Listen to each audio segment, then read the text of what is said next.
Iniciando gravação. 3, 2, 1. Eita menino, eita menina! O grupo Renshingatai tem o prazer de apresentar um review dos 5 primeiros episódios desse Super Sentai de 2023 que vem se destacando não só por figurino, não só por trama, mas também por roteiro e interpretação de atores, não é mesmo, Diego? É sim, pessoal, eu sou o Diego Pontes, mas que roteiro majestoso! Apresentou cada um dos nossos Kinyojas de uma forma muito competente. E aqui, no nosso HG Review, que vamos mostrar ponto a ponto para você, menino e menina da Tokunet, dos nossos colegas criadores de conteúdo, qual a nossa visão sobre os 5 primeiros episódios que podemos chamar de jornada da apresentação dos reis e dos reinos.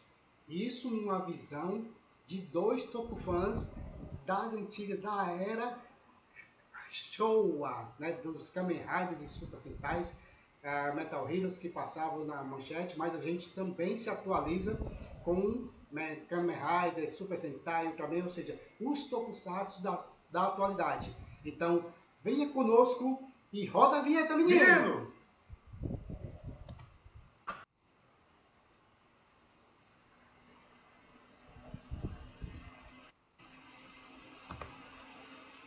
Episódio 1. Eu sou o rei. Nós vamos trazer aqui a nossa visão, o nosso comentário, não somente de tokufãs, mas também um comentário, por assim dizer, histórico de um professor de história e de um estudante de traços de caráter. Vou voltando. A profecia, os 5 reinos e o cortejo majestoso.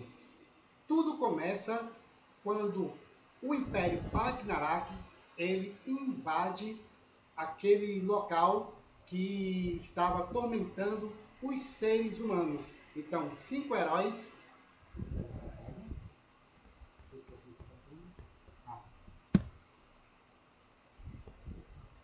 Perdão, falha. Voltando aqui. Tudo começa quando o Bagnarak ele invade aquele mundo, né, um mundo distante, um mundo desconhecido da nossa Terra aqui, né, mais semelhante. Então, o que acontece? 5 heróis surgem para deter esse império maligno e conseguem debelar, capturar Bagnarak e exilá-los por 2000 anos. E esses 5 heróis constroem 5 reinos, que são, Diego? Os reinos, né, de Shogudan, Nikospa, Ishabana, Tofu e Gokan. E esses reinos, 2000 anos depois, voltariam a se reunir numa aliança para combater um inimigo comum. Essa é a profecia, é o prelúdio de Osama Sentar King Oger, na tradução, Realeza Majestosa King Oger. Né? Em cima dessa profecia que a história do nosso quinteto de reis insetos começa as suas aventuras.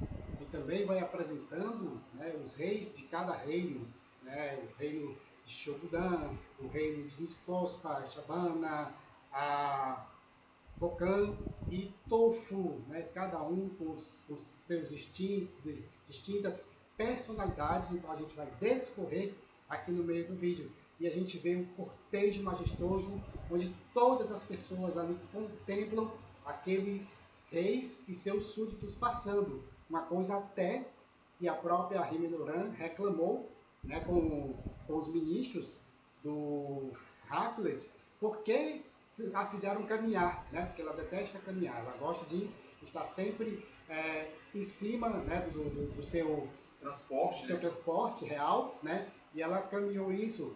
E eles justificaram que, tipo, isso traz esperança ao povo.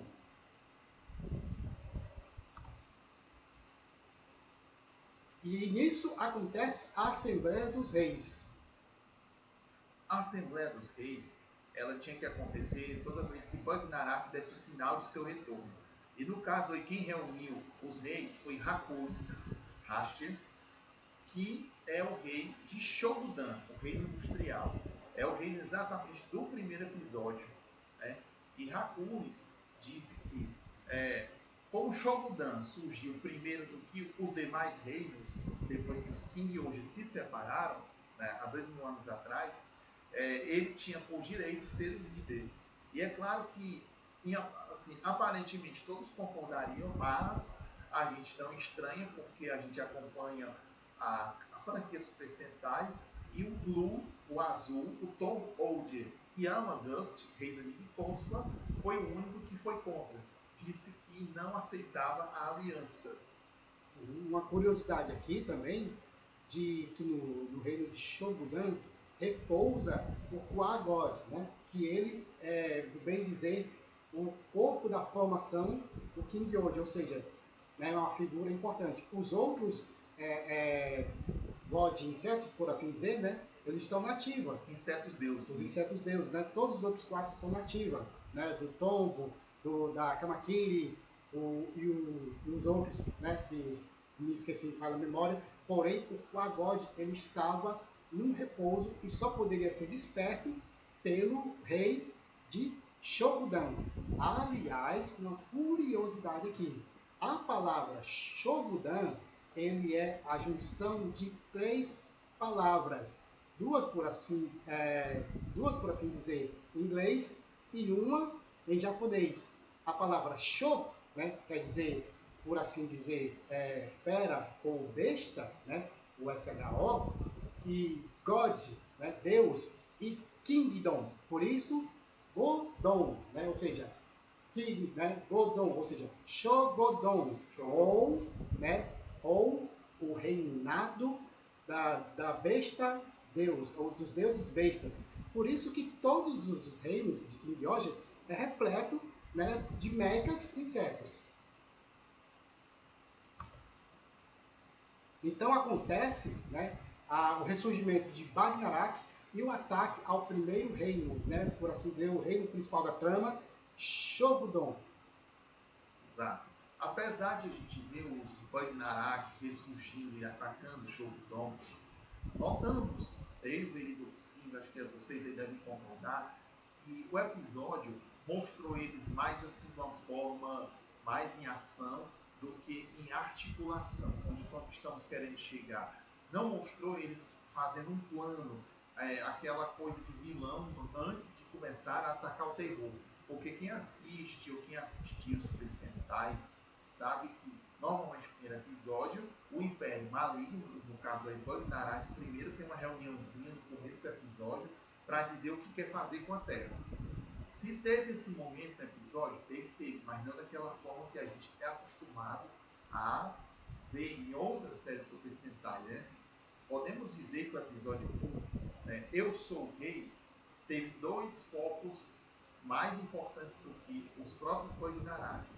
O Rei Hakunes e aquele que se intitulará o Rei Maligno. Né? Simplesmente Gira, o órfão que se revolta com as atitudes do rei Hashley. Se vocês perceberem, Hashley foi o único que não foi em defesa, né, do povo e do Shogudan.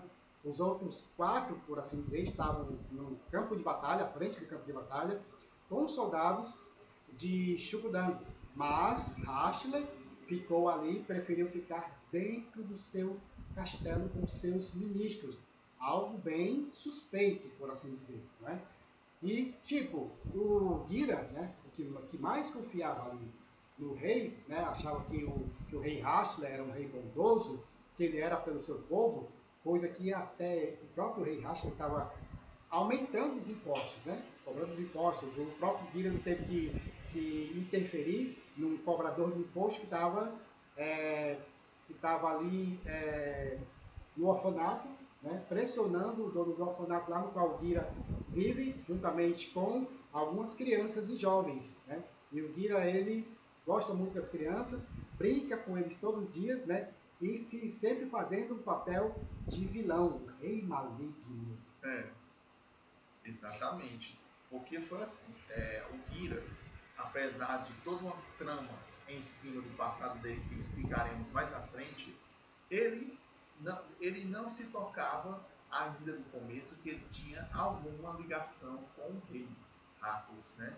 E por ele não se tocar, ele se comportava como um servo do Hércules, um súdito de Shogudan, porém um súdito confiante no rei.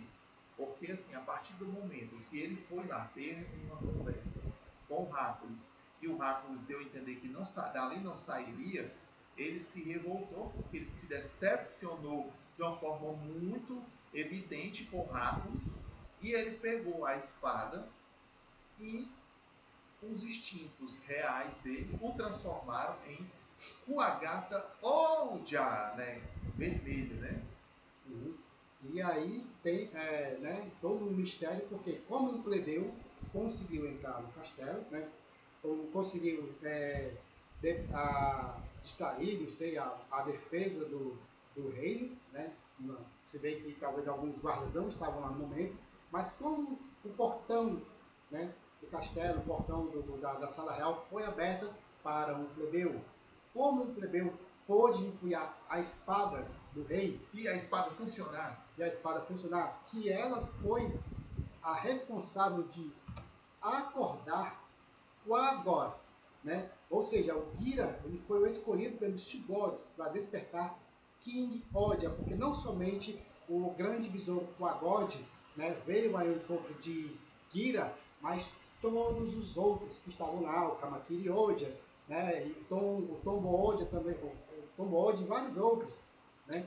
Ou seja, formando, né, o Gatai, né, o robô King Odia. Detalhe, né? O nome da equipe é o nome do robô. É algo inovador. Eu não me lembro até agora na história do Super Sentai, o nome do robô ser o nome da equipe. Verdade.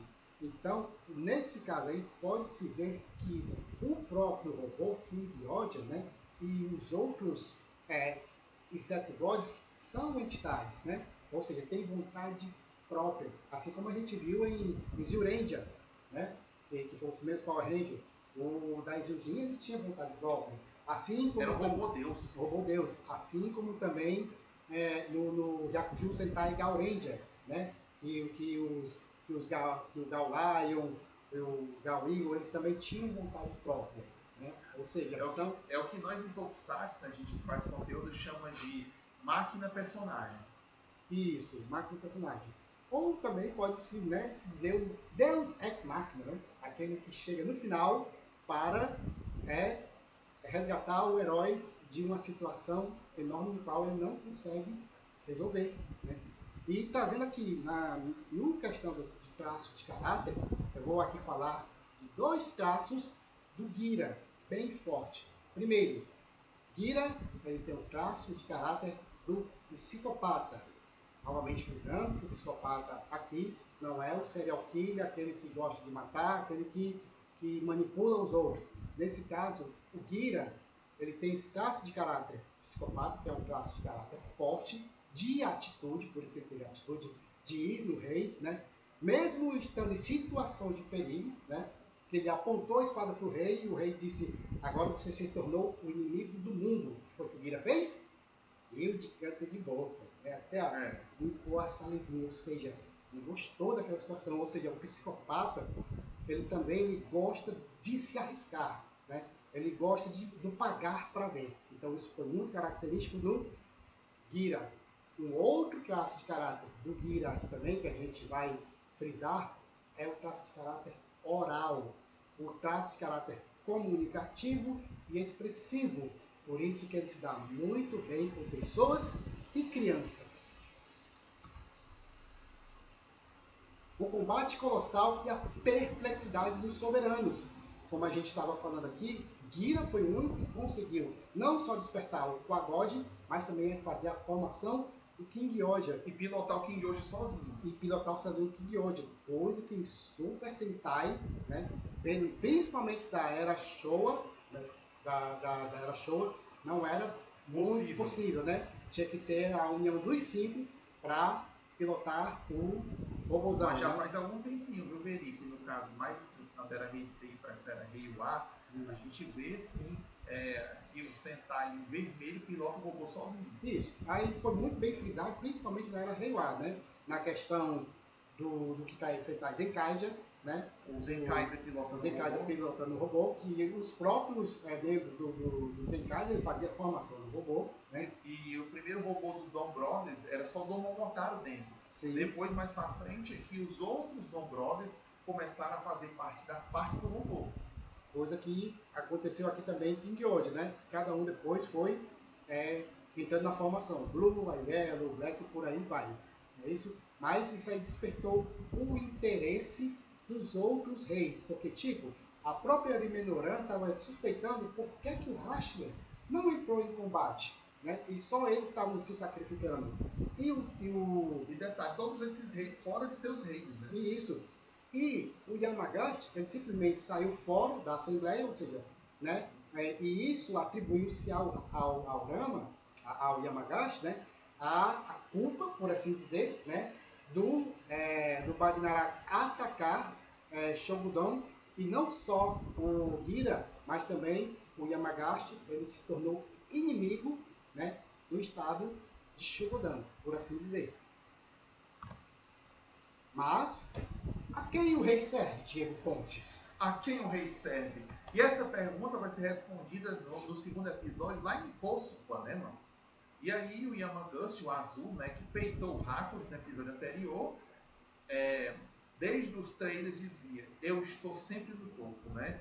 E aí, ele assim, o detalhe é que ele é um rei que aceita desafios, ou seja, ele se coloca em jogo, ou seja, ninguém bota ele em jogo, ele que se coloca em jogo e não aceita ordens. Tira pelo que ele fez lá em Shogudan em relação a Hakuris. Esse é o Yamagashita. Vamos começar agora uma série de episódios em que a gente e o próprio Gira chega a pensar uma coisa dos reis e acabamos sendo positivamente surpreendidos com outra coisa. No caso, como é que a gente está vendo aí, como é que foi que o Gira viu o Yama? Como um opressor, como um boçal, né? Enfim, o Gira tinha uma ideia do que era um rei, se decepcionou com essa ideia lá em Shogudan, com Hakuris, e agora a primeira experiência fora de Shogudan está tendo aí em Kosuka, com o Yama. O Yama ele foi responsável por salvar o Gira, porque o Gira ia ser preso e conduzido ao castelo e com certeza ser executado. Seria morto. Né? Seria morto. E simplesmente o Yama foi lá, salvou o Gira, colocou no tombo, né, que é o seu transporte, e levou para Kosupa. E lá ele não só conheceu um pouco da personalidade do Yamagashita, mas também como seu povo. Ele achou interessante que o Yama ele não queria esse título de rei e nem queria que seu povo tivesse título de súditos, de plebeus, né? Yama ele se auto-intitulava como chefe ou presidente e aceitava qualquer desafio dos seus súditos. Por assim dizer, numa empresa, como um presidente, né, aquele presidente que é mais aberto, quando um funcionário chega com alguma proposta, ele ouve a proposta, tem aquele debate, né, e vê qual é a melhor situação para o bem-estar da empresa, para o bem-estar do Estado, do reino. E vai lembrar que Nicosta é o reino da tecnologia, né?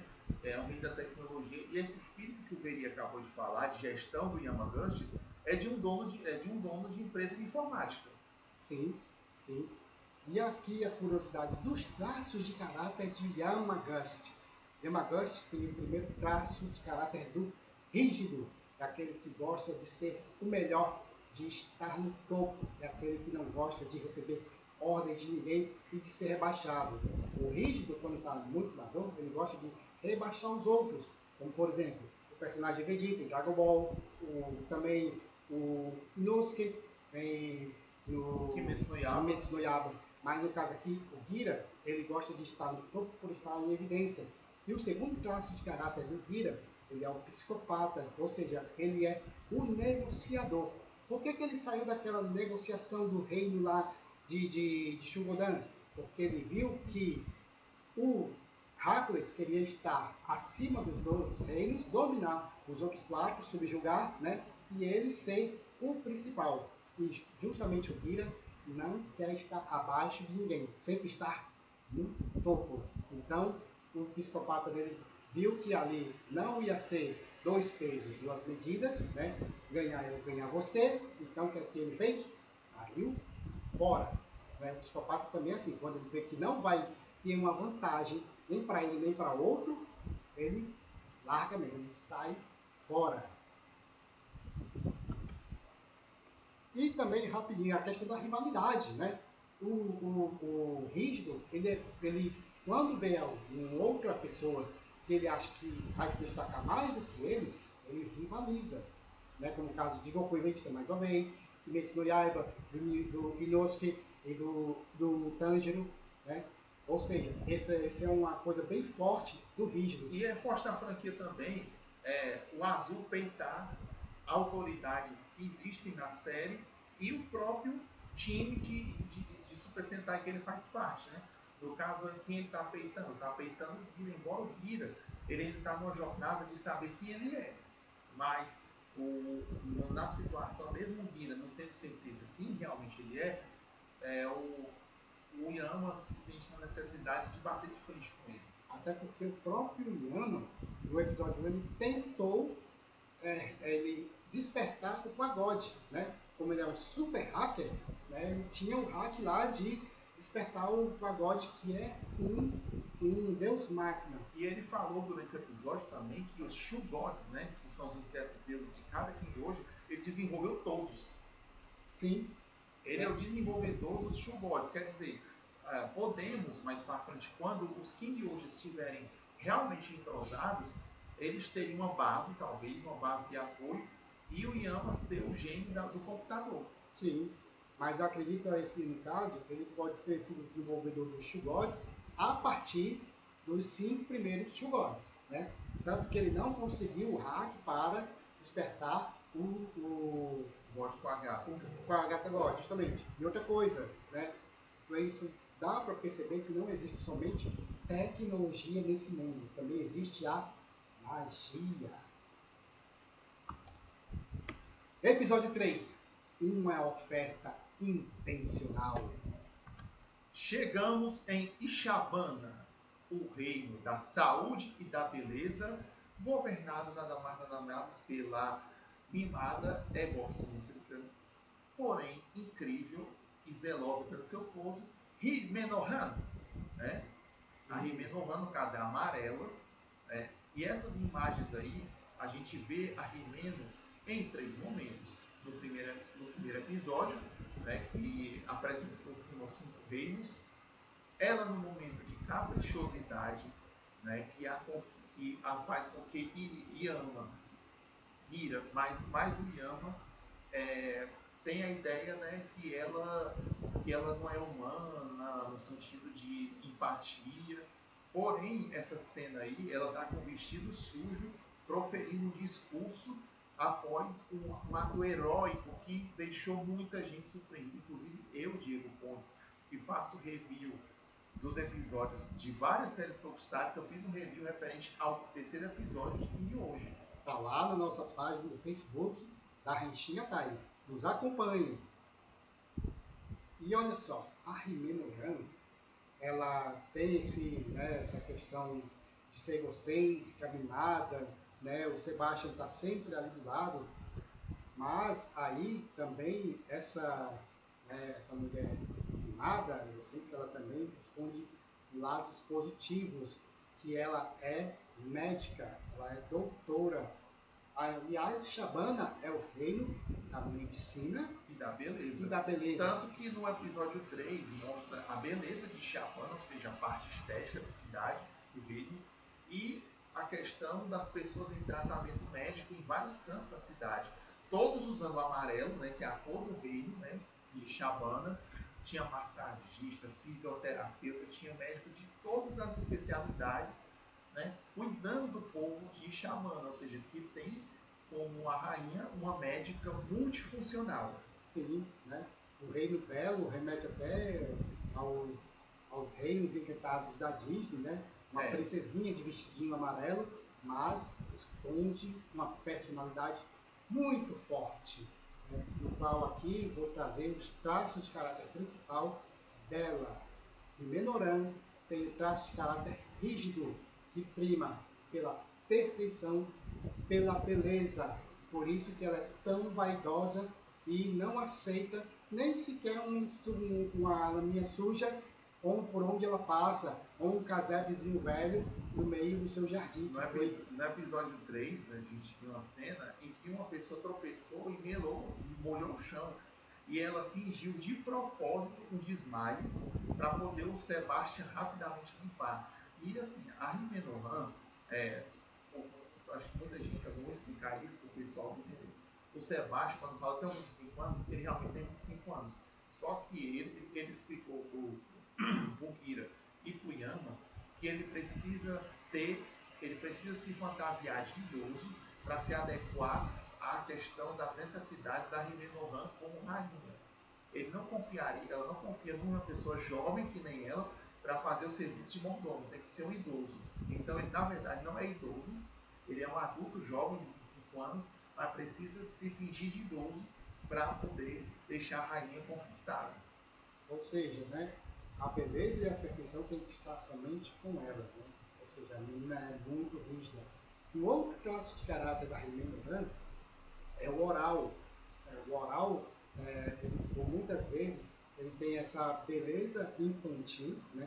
Você vê que ela sempre tem essa cara de menina, apesar de ser vaidosa, né, e egocêntrica, mas ela tem esse traço infantil, de querer tudo, né, que façam tudo por ela, mas também ela preza pelo bem-estar do seu povo. Exatamente. No primeiro episódio que a gente assistiu, né, Eu Sou Rei, tem uma aparição rápida dela quando aquela amiga do Kira, ela se fere no ataque dos Bagdarac.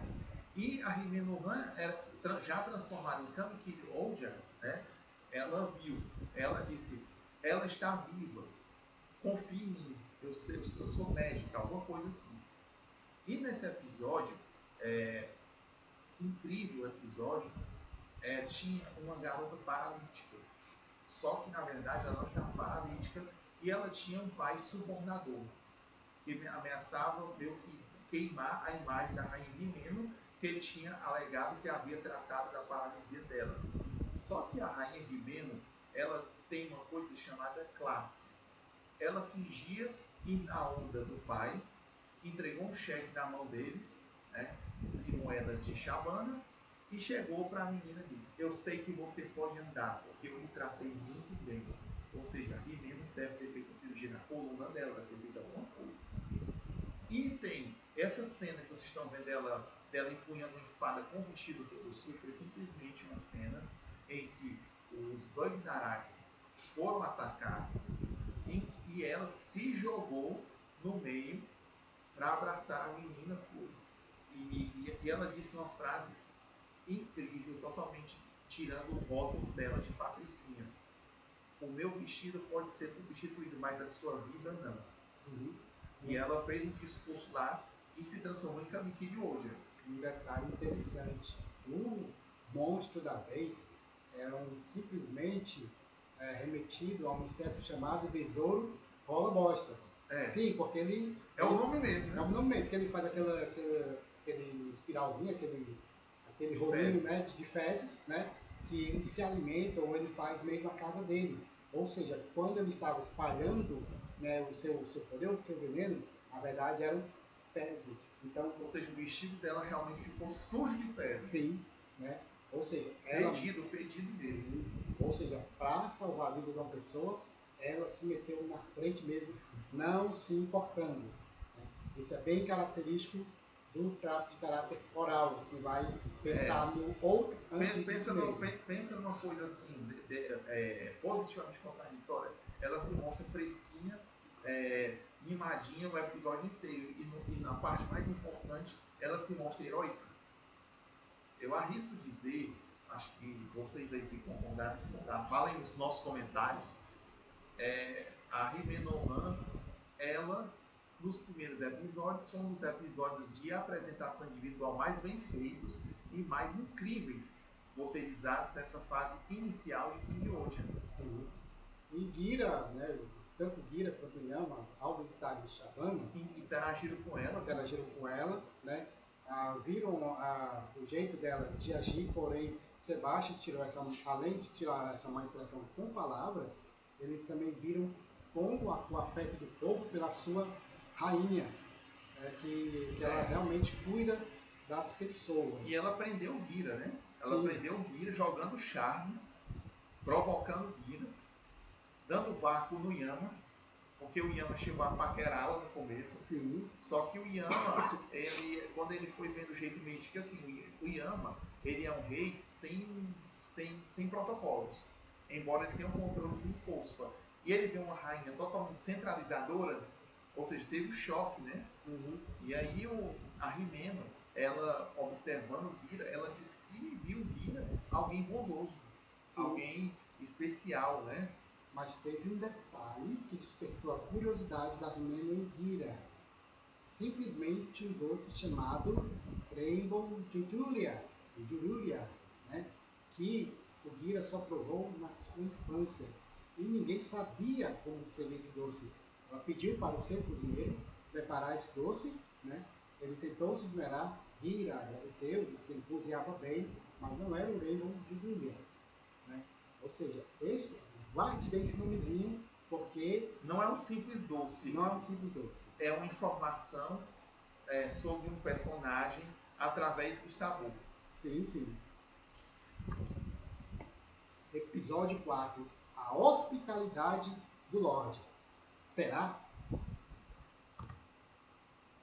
Aí, Kaguraki de Bosque, né, que é o Hashioji, o Black deles, é o protagonista desse quarto episódio. E o Kaguraki, ele tinha no episódio anterior, esse da Rimeno Han que acabamos de falar, ele tinha tido uma reunião com o Hercules, né? E ele tinha prometido trazer o Gira para o Hercules, né? Porque o Gira era tratado como fugitivo. E aí nós conhecemos Tofu, o reino da agricultura, né?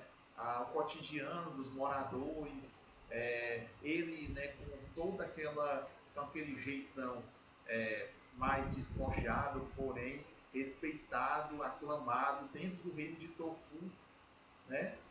E ele disse durante o episódio várias frases assim de total carinho pelo seu povo. Ele disse: meu povo é a minha vida, né? Meu povo é a minha vida. E como o Tofu é o reino da agricultura, a comida natural e de bom sabor é o forte do reino. Tanto que ele chegou a oferecer um almoço ou um jantar para os King Ogers lá. Sim, verdade. Esse homem, por assim dizer, ele foi chamado de astuto pelo Yamagaki no primeiro episódio. E não à toa, esse carinha pode-se dizer que ele é um X9, né?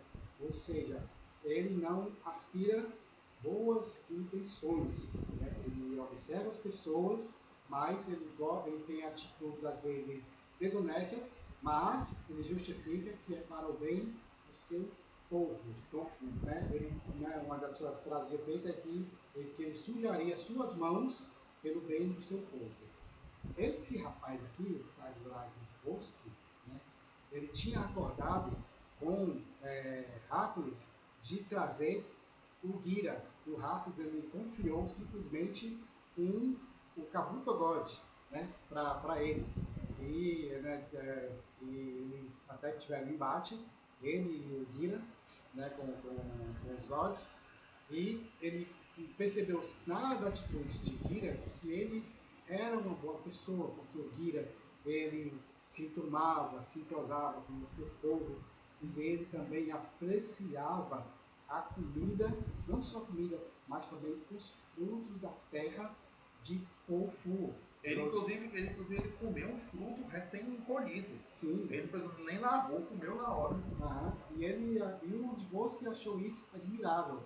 Tanto que, né, mesmo ele sendo ameaçado, né, de Tofu ser aniquilado pelos Bagnarak, ele não entregou o Shugod.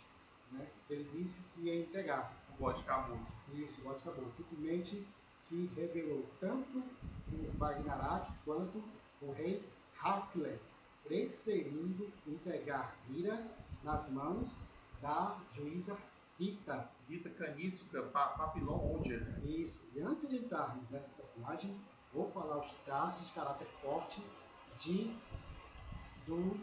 Bolski. Esse carinha aí, ele é astuto, né? Foi chamado pelos outros também de mentiroso, porque ele tem um traço de caráter forte do psicopata.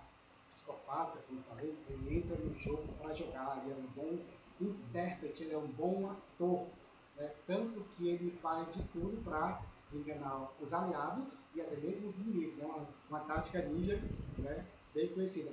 Uma coisa bem característica do psicopata, sabe o que é, Diego? Qual é, Veri? Esse dedinho aqui, no peixe. É. Não sei se vocês percebem que tem um membro da Regina que sempre faz esse gesto. Eu. Um queixudo. Um queixudo, Um sim. queixudo. Isso, por assim dizer, queixudo, sim. Tanto que a desenvoltura do psicopata com as pessoas, né, é assim, de uma atuação enorme, né? Por quê? Porque o psicopata, dos 5 traços, ele é o que é o mais desenvolto e, por assim dizer, o mais sem vergonha. Né? Ele atua mesmo. Essa questão da vergonha, essa palavra vergonha, no dicionário do psicopata, por assim dizer, não existe. Por isso que o psicopata, muitas vezes, é tido como esse serial killer. Por quê? Porque só com sua palavra ele consegue enganar as pessoas. Claro que, né, tem o bom psicopata e o mau psicopata. E nesse caso, essas pessoas que ludibriam os outros para fazerem maldades.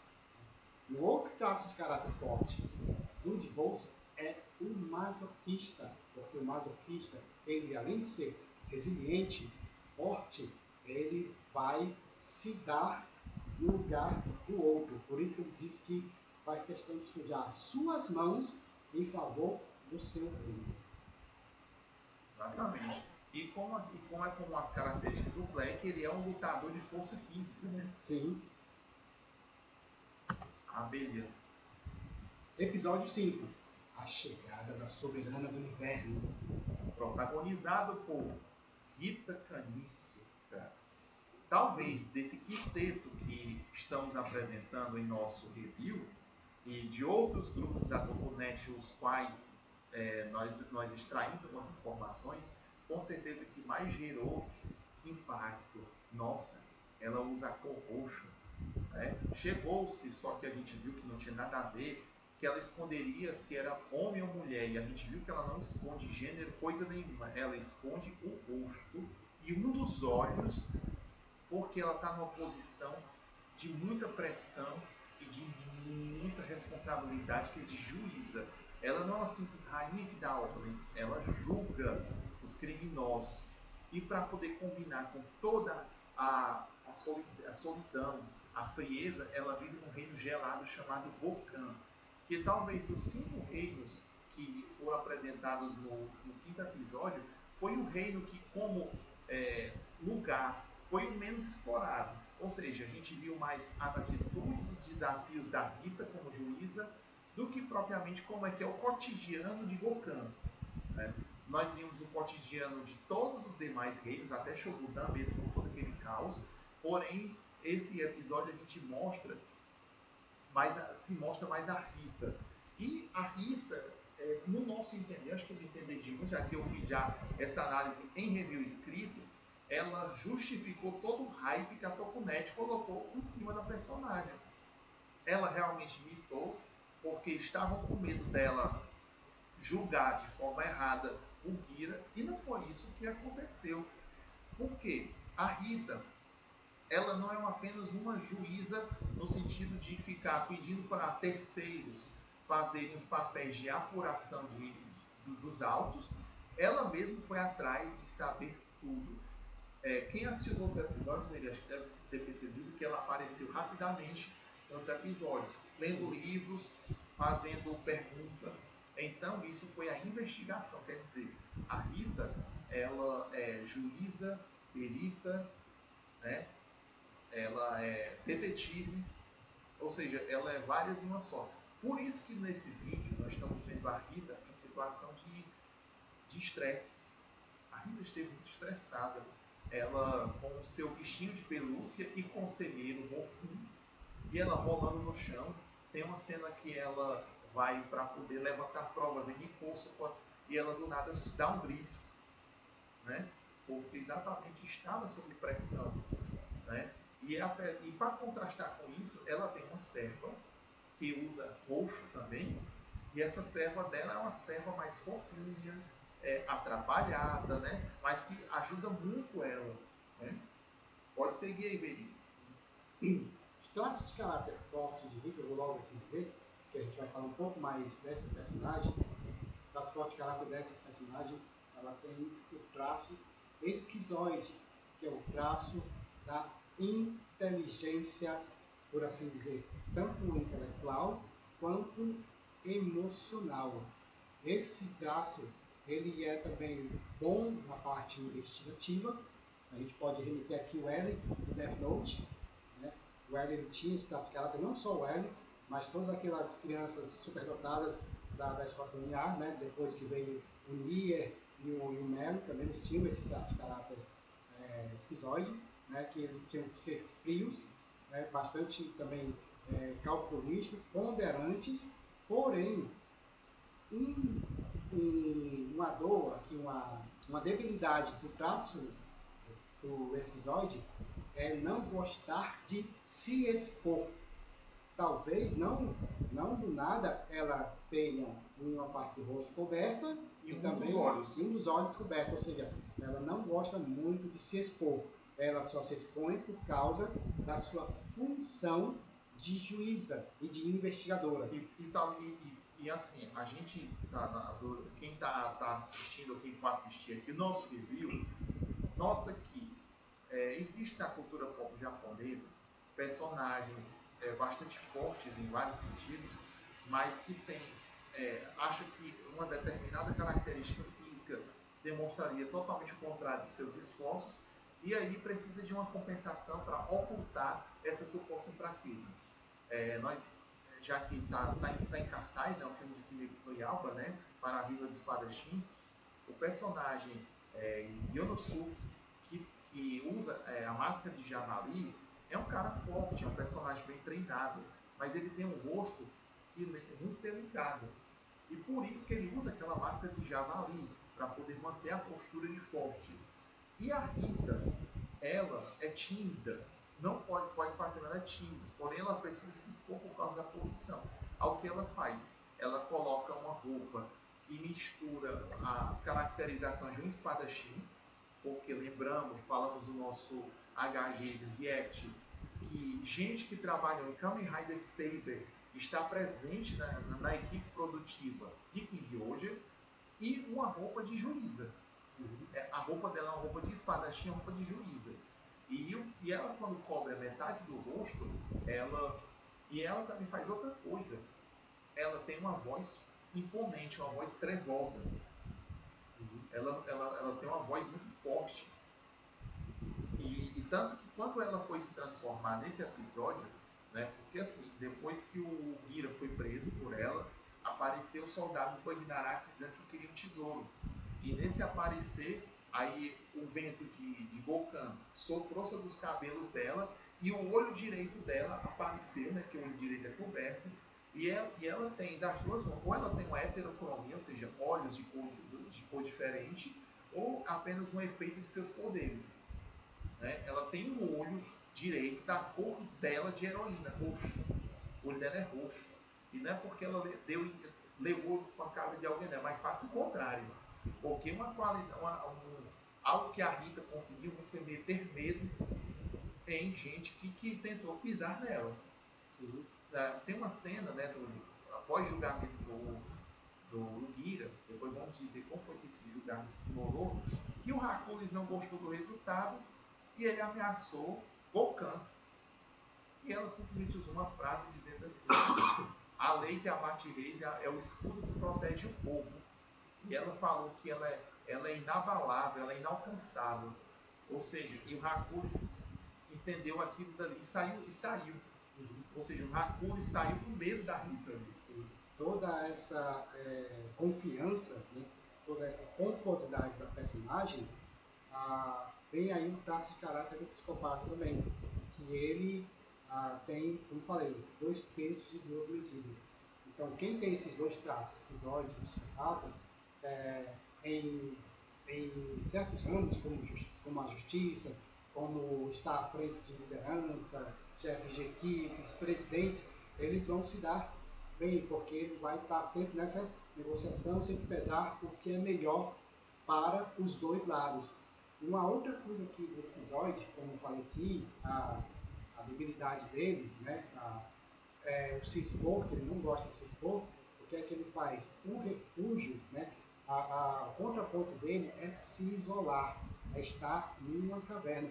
Por isso essa cena meia dela com o Mofun, né, mostrando o rosto, e você vê que esse local, esse quarto, né, esse refúgio, está todo bagunçado, todo virado. E ela também chega a se dar o luxo de rolar pelo chão, ou seja, para ponderar, para analisar, para tirar todo o estresse, né, da função cabível a ela. E justamente a mão pesada da justiça e o veredito imparcial, ela chegou ao ponto de esbofetear, é um tapão no Hakuris, né? Para coletar a prova. Isso, para o cara todo poderoso. E nesse tapa o Hakuris ainda foi tentou pegar ela. Isso, né? Uma pegadinha jurídica. Isso. Ele disse assim, com esse tapa, você está afrontando o reino.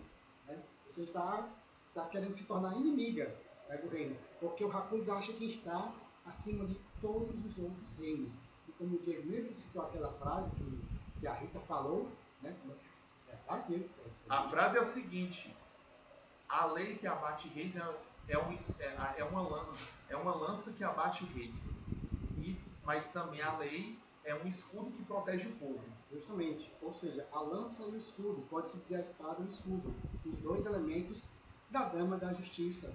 E isso que ela fez, não só, né, para descontar, né, o desaforo de Hakuris, mas também para colocar provas. Esse mosquitinho que ela pegou, tinha realmente um mosquitinho de Hakuris, e ela pediu para sua assistente coletar um fio de cabelo do Gira, né, para pegar o DNA de ambos, e pediu para a rainha Rimenoran, perguntou até se tinha algum médico legista no reino de Shabana, e a própria Rimeno se ofereceu para fazer o exame. E com esse exame foi descoberto, né, algo muito interessante de toda a trama, que foi o desfecho dos 5 episódios.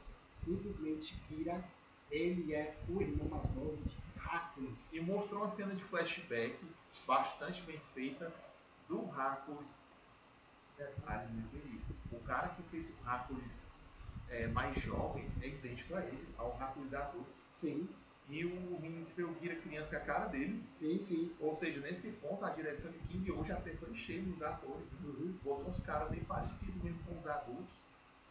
E aí a gente agora vai descobrir nos próximos episódios como foi que do nada o Gira passou a viver naquele orfanato. Porque simplesmente Hakuris ele tentou apagar toda a existência do Gira. Sem matar. Isso, não só fisicamente, mas de toda a memória afetiva.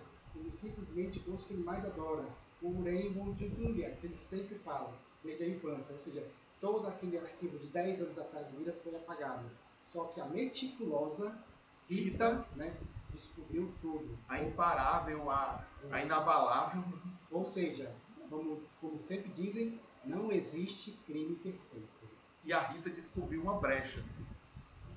Com isso, né, depois de toda essa situação e aparecendo Bagnarak, finalmente a união do esquadrão Realeza Majestosa King Oja. Que fizeram o roll call, né? Isso. Ou Osama Sentai King Oja. Fizeram o roll call. O Gira, engraçadinho, tentou se transformar na frente dos outros, mas levou um empurrão do Yama, né, e se transformou atrás dos outros. Né? Ou seja, mesmo ele, né, toda essa descoberta, ele ainda precisa mostrar que é digno de ter o status de líder. Isso. Porque os King hoje, a princípio, não tem um líder na prática.